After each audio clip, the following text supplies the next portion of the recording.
అప్పుడే పుట్టిన పిల్లలకు ముర్రుపాలు తాగించడం ఎంతో శ్రేయస్కరమని ప్రముఖ చిన్నపిల్లల వైద్యులు డాక్టర్ మహేష్ రెడ్డి అన్నారు. సిద్దిపేట ప్రెస్ క్లబ్లో ఏర్పాటు చేసిన మీడియా సమావేశంలో ఆయన మాట్లాడారు. నేటి నుండి వారం రోజుల పాటు తల్లిపాలపై పలు అవగాహన కార్యక్రమాలు నిర్వహిస్తున్నామన్నారు. చిన్నపిల్లలకు డబ్బా పాల కంటే తల్లిపాలు ఇవ్వడం ద్వారా వారిలో ఇమ్యూనిటీ పవర్ పెరుగుతుందని తెలిపారు. తల్లిపాల ప్రాముఖ్యతపై ప్రజల్లో అవగాహన కల్పించేందుకు 1992 నుండి ఆగస్టు మొదటి వారాన్ని తల్లిపాల వారోత్సవాలుగా జరుపుతున్నారని తెలిపారు.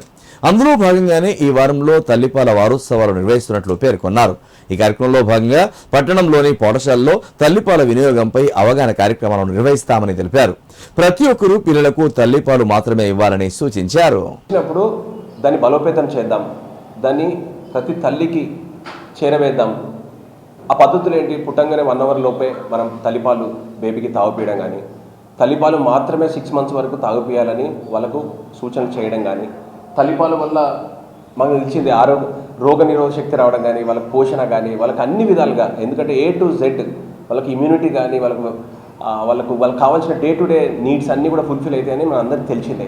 కానీ ఈ విషయాన్ని మనం ఎందుకు ఒక వీక్ అంతా సెలబ్రేట్ చేసుకుంటున్నాం ప్రతి కంట్రీలో కానీ? ఎందుకు అంటే స్టాటిస్టిక్స్ మనకి ఏం చెప్తున్నాయంటే, ఈవెన్ దో మన అందరికి తెలిసిన తల్లికి అవగాహన ఉన్నా కానీ తల్లిపాలు ఇనిషియేట్ చేయడానికి వితిన్ 1 అవర్లో చాలామంది తల్లులకు ఆ అవేర్నెస్ లేదు.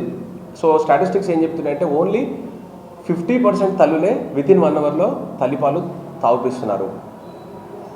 ఆ 50% పీపుల్ కూడా బై ద టైం 6 మంత్స్ వచ్చే వరకల్లా ఓన్లీ తల్లిపాలే తాగిపించాలనే ఆలోచన కూడా కేవలం అది 57% వరకే రీచ్ అయింది. ఇంత అవేర్నెస్ ఉండి, ఇంత సోషల్ మీడియా ఉండి, ఇంత నాలెడ్జ్ ఉంది, సొసైటీలో ఆ వర్డ్ ఎందుకు పెనిట్రేట్ అవ్వట్లేదు అంటే ఇది చెయ్యాలి. ఎందుకంటే బ్రెస్ట్ ఫీడింగ్ అనేది ఇనిషియేట్